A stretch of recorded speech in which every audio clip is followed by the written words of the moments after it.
कि जम्मू एंड कश्मीर जो है उसका नाम जो है वो चेंज कर दिया जाए। वो जिसे कहते हैं ना, कश्मीर टू कशप। तालिबान ने दावा किया कि पाकिस्तान की 2 सैन्य चौकियों पर कब्जा कर लिया है और पाकिस्तानी सेना के करीब 19 जवान भी मारे गए हैं।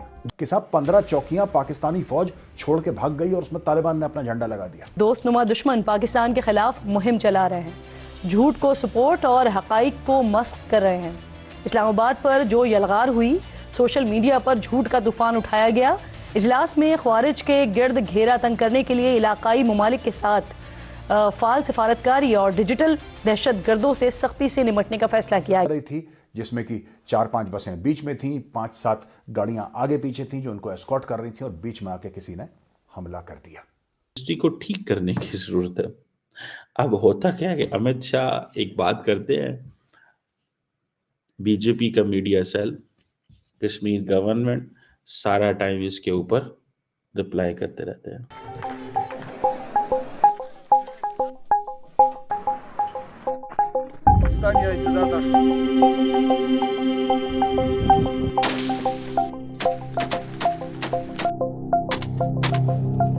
एक वक्त था जब पाकिस्तान अफगानिस्तान में तालिबान की सरकार बनने पर जश्न मना रहा था, लेकिन उसे क्या पता था कि एक दिन तालिबान समर्थित टीटीपी लड़ाके ही उसके खिलाफ मोर्चा खोल देंगे। शाह साहब ने फिर से कहा है, जो गंवाया है उसको वापस लेंगे। इसके मायने क्या है? नहीं सर, बात तो ठीक है। यहाँ पर देखिए, जो हमारा चीज़ है वो हमारी चीज़ है, उसके अंदर कोई डाउट नहीं है। मेरे से आप पर्सनली पूछेंगे तो मैं एग्री नहीं करता इन चीज़ों को। मैं तो हमेशा एक थोड़ा-सा ओपोनेंट रहा हूँ कि साहब, लैंड हमारा है, लैंड तो पूरा पाकिस्तान हमारा है, बांग्लादेश हमारा है, सारा कुछ हमारा ही। लेकिन सर, चाइना भी नाराज है। चाइना जो है वो सिक्योरिटी को लेकर बात कर रहा है। वो कह रहे हैं जी हमारे वर्कर्स जो है उन पर टैक्स चलते हैं, और इसी वजह से वो फेज 2 भी स्टार्ट नहीं कर रहे, जिसकी ये बड़ी कोशिश कर रहे हैं। तो एक ले देकर पड़ोसियों में से एक, बस या नेबर्स में से एक चाइना ही रह गया था, अब वो भी नाराज है। तो ये सीपीसी का क्या फ्यूचर दिखाई दे रहा है आपको? बनेगा या पूरी लाइफ ये, मतलब पूरी दुनिया जब रहने तक ये इसी तरीके से इस पर काम ही होता रहेगा?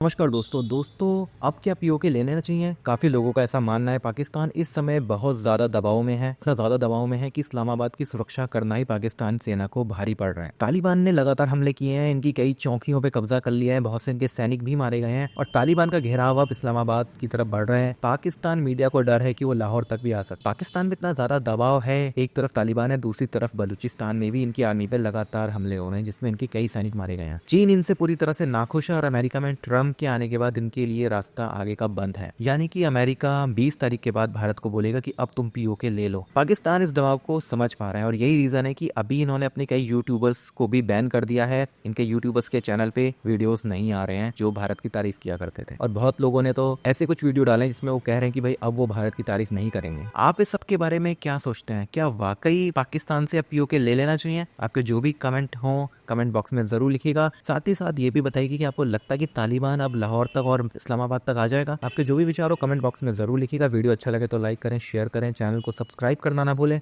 बेल का आइकन प्रेस कर दें लेटेस्ट नोटिफिकेशन के लिए। आइए आगे बढ़ते हैं इस वीडियो में। गया है ये फरमा दीजिए कि आज एपेक्स कमेटी का इजलास हुआ, बड़ा अहम इजलास हुआ। वजीर आजम ने सरहद के इस जानिब और दूसरी जानिब दोनों महाजों पर बात की है। अफगानिस्तान को सर दोबारा जवाब देने का अज़म दोहराया है। क्या फैसला हुआ है राना साहब? किसी ग्रैंड ऑपरेशन के हवाले से भी फैसला हो गया है? नहीं, देखें, ये बात हर अजलास के बाद जो है ना वो की जाती है कि जी कोई ऑपरेशन का फैसला हुआ है या कोई ऑपरेशन का फैसला होगा। देखिए, वहाँ पे मुस्तकिल बुनियादों के ऊपर आर्मी जो है वो IBOs यानी इंटेलिजेंस बेस्ड ऑपरेशन जो है वो कर रही है। आप ये देख रहे हैं कि आए दिन जो है वो दहशत गर्दों को भी वासल जहन्नम किया जा रहा है, और इस जहाद में, इस कोशिश में, इस वतन के दिफा में जो है वो हमारे फौजी जवान और ऑफिसर जो है और दूसरी लॉ एनफोर्सिंग एजेंसीज के लोग जो है वो कुर्बानियाँ दे रहे हैं, जानों के नजराने पेश कर रहे हैं, शहादतें जो है वो गले लगा रहे हैं। शाह साहब ने फिर से कहा है, जो गंवाया है उसको वापस लेंगे। इसके मायने क्या है? नहीं सर, बात तो ठीक है। यहाँ पर देखिए, जो हमारा चीज़ है वो हमारी चीज़ है, उसके अंदर कोई डाउट नहीं है। मेरे से आप पर्सनली पूछेंगे तो मैं एग्री नहीं करता इन चीज़ों को। मैं तो हमेशा एक थोड़ा-सा ओपोनेंट रहा हूँ कि साहब, लैंड हमारा है, लैंड तो पूरा पाकिस्तान हमारा है, बांग्लादेश हमारा है, सारा कुछ हमारा ही है। लेकिन उन लोगों का क्या करेंगे उसके बारे में हमको बड़ा ध्यान से सोच लेना चाहिए। Having said that sir, Amit Shah ji के ये जो रेगुलर बयान होते हैं इन चीज़ों के ऊपर, रेगुलर तो नहीं, अभी पिछले 1 डेढ़ साल से हमने देखा है ये आने शुरू हो गए बार-बार। ये अच्छी बात है सर, क्योंकि इससे इससे क्या होता है, दूसरी साइड में थोड़ा प्रेशर बना रहता है और इस टाइम पे आपको पता ही है पाकिस्तान की वैसे भी हालत खराब है, प्रेशर लगा हुआ है ज़बरदस्त तरह से, तो अच्छा है कि ऐसे प्रेशर उनके ऊपर बनाए रखना चाहिए। एंड दूसरा सबसे इम्पोर्टेंट चीज़ है कि सर देखिए, वो जो एक एरिया है, इस जगह का पूरा नक्शा बदलेगा अभी थोड़े टाइम के अंदर। ये पूरा रीजन आप देखें, सीरिया से लेकर यहाँ तक पूरा रीजन का नक्शा बदलेगा और जैसे-जैसे बदलेगा सर, जिसके हाथ में जो उसके बाद आएगा वो आना ही है। तो उसके बारे में कोई डाउट हमको होना नहीं चाहिए। Having said that sir, Kashmir के अंदर ऐसा नैरेटिव अगर आप देते हो, कश्मीर के अंदर देखिए सिचुएशन ऐसी है कि वहाँ पर चीज़ें बदली ज़रूर हैं, लेकिन कुछ ऐसे तथ्य अभी भी हैं जो उस चीज़ों को मानते नहीं हैं और उनको वापस लेके जाना चाहते हैं पुराने ज़माने के अंदर।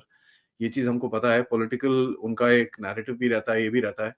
तो उस चीज़ को काउंटर करने के चक्कर में भी ये स्टेटमेंट्स दिए जाते हैं कि साहब देखिए, आप तो ये इसकी बात कर रहे हो कि ये लेके जाओगे कहीं पे, हम तो अ, दूसरा लेके आने की बात कर रहे हैं, तो आप ज़रा थोड़ा अपने जो प्रायोरिटी है उसको ज़रा सीधे कर लो। पहली चीज़ वो। दूसरी चीज़ अगर आप देखें, वहाँ पर उन्होंने एक और स्टेटमेंट दिया कि 370 के कवच के अंदर यहाँ पर टेररिज्म होती थी।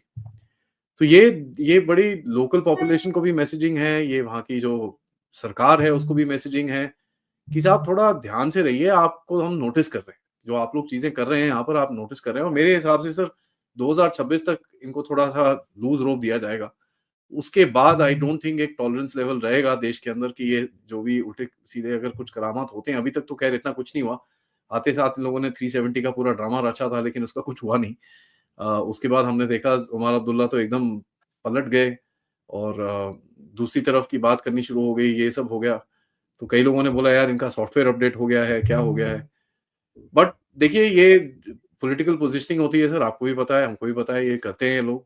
जब उनको पता है किस तरफ गंगा बह रही है, तो उस तरफ वो भी खड़े हो जाते हैं। उनको भी पता है यार दूसरी तरफ से तो कुछ है नहीं। तो अगर हमको यहाँ से थोड़ा बहुत सपोर्ट मिल रहा है, ले लो, और वैसे भी अगर अपने स्टेट में कुछ भी काम कराना है इनको, बिना सेंट्रल के ये लोग कुछ कर नहीं सकते। तो उमर अब्दुल्ला स्मार्ट आदमी है सर, उसको भी पता है कि साहब अगर मैं ये लड़ाई झगड़े के चक्कर में रहा तो कुछ होना नहीं है, तो चलो ठीक है। तो ये रही थी जिसमें कि 4-5 बसें बीच में थीं, 5-7 गाड़ियां आगे पीछे थीं जो उनको एस्कॉर्ट कर रही थी और बीच में आके किसी ने हमला कर दिया। यहां पे देखिए साहब, की इंडिविजुअल हैं एसएसपी जोएब मोहसिन। ये उस वक्त अपने परिवार के साथ एक बस में बैठे हुए थे। कहा जा रहा है कि वेडिंग पार्टी का हिस्सा थे, यह भी कहा जा रहा है, लेकिन अलग अलग मीडिया आउटलेट्स ये भी कह रही हैं कि most of the casualties are soldiers. उसमें से ज्यादातर लोग जो मरे हैं, 4 में से ज्यादातर लोग जो मरे हैं वो सोल्जर्स हैं और जो घायल हैं वो भी सोल्जर्स हैं। तो अलग मीडिया हाउसेज अलग खबर दे रही हैं, लेकिन बहुत बड़ा अटैक है क्योंकि ये तुर्बत शहर के बीचों बीच हुआ है। और इसमें यह भी कहा जा रहा है कि मजीद ब्रिगेड, जो एक किस्म की स्पेशल फोर्सेस हैं, जो एक किस्म की एलीट यूनिट है बीएलए की, बलोच लिबरेशन आर्मी की, उसने यह बोला है कि भाई we are responsible, we take responsibility. ठीक है जी। यहां पे Sarfaraz Bugti, chief minister of Balochistan, ने कंडेम कराया, उसने निंदा करी है, सबने निंदा करी है, काम कोई नहीं कर रहा है यहां पे। एक दो और बातें मैं बताऊंगा दोस्तों। ये जो चीजें हैं ना, ये अफगानिस्तान, देखिए पाकिस्तान क्या गलती यहां पे कर रहा है। मैं बार बार पाकिस्तानियों को बोल रहा हूं, बार बार, मैं कोई उनका वेलविशर नहीं हूं, कि जम्मू एंड कश्मीर जो है उसका नाम जो है वो चेंज कर दिया जाए। वो जिसे कहते हैं ना, कश्मीर टू कशप। ठीक है जी। अब सीएम उमर अब्दुल्ला साहब जो हैं वो कहते हैं जी नहीं, ये मीडिया हाउसेस ने इसको ये किया वो किया। और ये बेसिकली अमित शाह साहब एक बुक जो है वो जम्मू एंड कश्मीर एंड लद्दाख के ऊपर जो है वो लॉन्च कर रहे थे। और उन्होंने कहा जी कि जो कश्मीर है ये बेसिकली एक एंशियंट जो सेज है कश्यप के नाम पे बनाया गया, ये नेम आया था। लेकिन मैं ये नहीं कह रहा कि इसको रीनेम किया जाए खित्ते को। देखिए, लीडरशिप एवं बात नहीं करती। लीडरशिप के पीछे जो है उनको पता होता है कि आप देखिए ना, 100 मीडिया चैनल इंडिया के अंदर, तो 100 नहीं है, 500 मीडिया चैनल, लाखों डिजिटल मीडिया हैंडल्स, करोड़ों मीडिया हैंडल्स, करोड़ों, लाखों नहीं करोड़ों। When Amit Shah speaks, whole India speaks. The reason behind is कि भाई सारी की सारी उनका बीजेपी का सेल मौजूद है, सोशल मीडिया के लोग मौजूद हैं। अब क्योंकि 370 रिमूव किया गया, 35 रिमूव किया गया, तो नज़र ये आ रहा है कि शायद इंडिया ये करने जा रहा है। हुकूमतें क्या करती हैं? हुकूमतें फीलर छोड़ती हैं।